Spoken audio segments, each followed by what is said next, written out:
Hey, so if you know anything about me, if you've listened to my podcast or if you've listened to my stories here, you know that my mother, even though she was present, she wasn't present, right? We didn't spend any time together, and I mean no time together other than me watching TV with her. She was in the house all the time. If she wasn't at work, she was at home. No company, no men ever, ever. Um, Generally just me and my mom because my brother's so much older than me, but we did nothing together, including communicate, eat, cook, nothing, zero, zilch. And then I went from there to stay with my dad, whose wife hated me, so she treated me like trash. So the question of abuse came up because I'm always talking about it. I'm always thinking about other people's emotional, psychological, mental, emotional, sexual, spiritual, financial, whatever kind of abuse. And it's always on the tip of my tongue to pray for them people and um, let them see their worth and pray that they want better for themselves. Well, a friend of mine we were having a conversation and she said, Sonia, maybe you're so into other people and helping others because you were abused yourself. And I was like, huh? I wasn't abused. She said, no, actually you were. Not going to say your mom abused you. She read my books and, she's read some of my newest book, but she was like, but your mom wasn't present even though she was there. Your mom never had a conversation with you about nothing? I'm like, no. She's like, okay. And then you went to go stay with your dad and his wife. She definitely was emotionally and mentally abusive.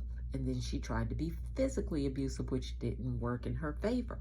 She was like, but talking about you loudly, calling you names, laughing at you, trying to make sure you didn't eat food in the house, that's abuse. And I had to really sit on this and think about it, you guys. Damn. I don't even know how I had the fortitude to become the person I am. And don't get me wrong, I have all kinds of issues. All kinds of issues. If you've listened, you know I used to prone to be violent. I had to figure out why I can go from 1 to 10. And the only way you would know the difference is if you knew me. Something shifts in my eyes because I don't yell, I don't raise my voice, and I don't argue, but I can go from 1 to 10, and once I hit 10, you can't bring me back down to 1. And it took me a while to figure out why I would be so aggressive and angry when I got to that point.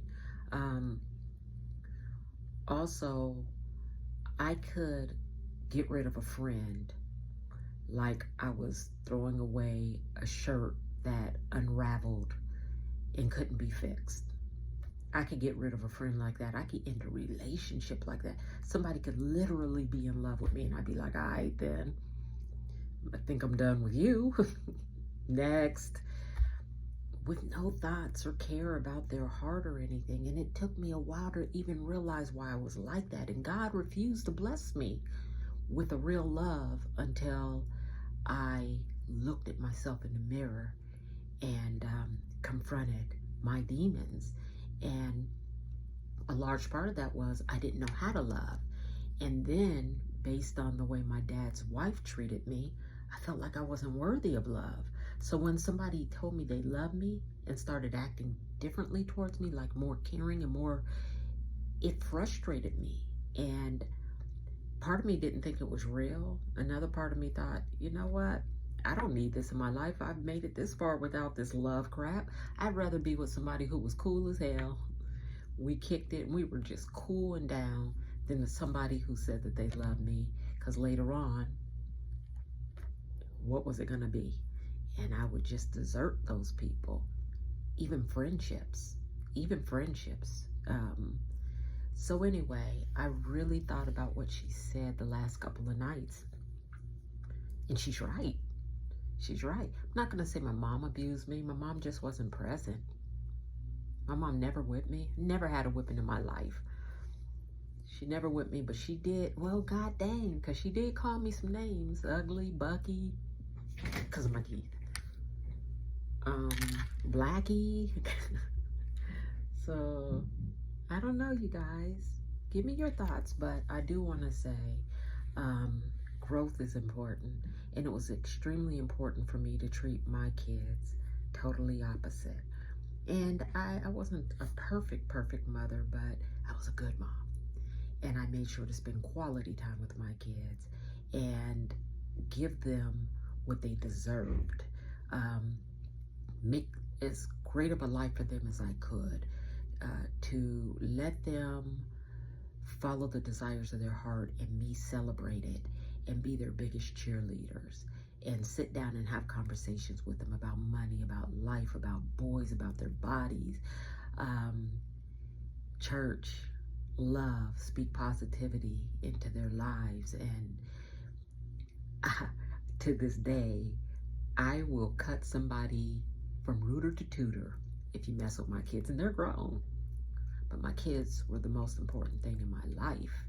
And now my kids are my grandkids. So give me your thoughts. You know, was it different back then? Don't forget, I was born in 69. I graduated in 87. I went in the military at 86 as a high school senior. Went in at 17. So maybe it was just a different time back then. And what we label as abuse now wasn't that then.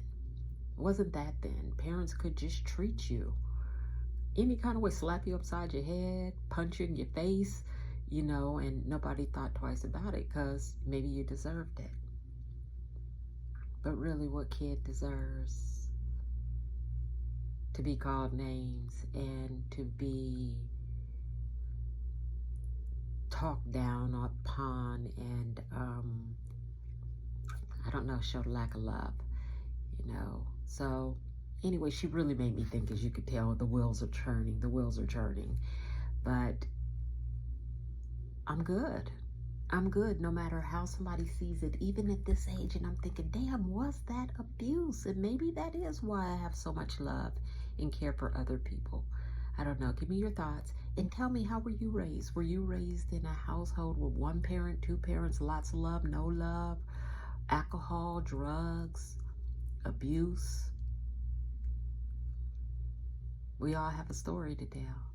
I'd love to hear yours, and I'd love for you to be a part of my book if you have a really good story, which I'll talk about next time. Y'all have a great day on purpose. Goodbye.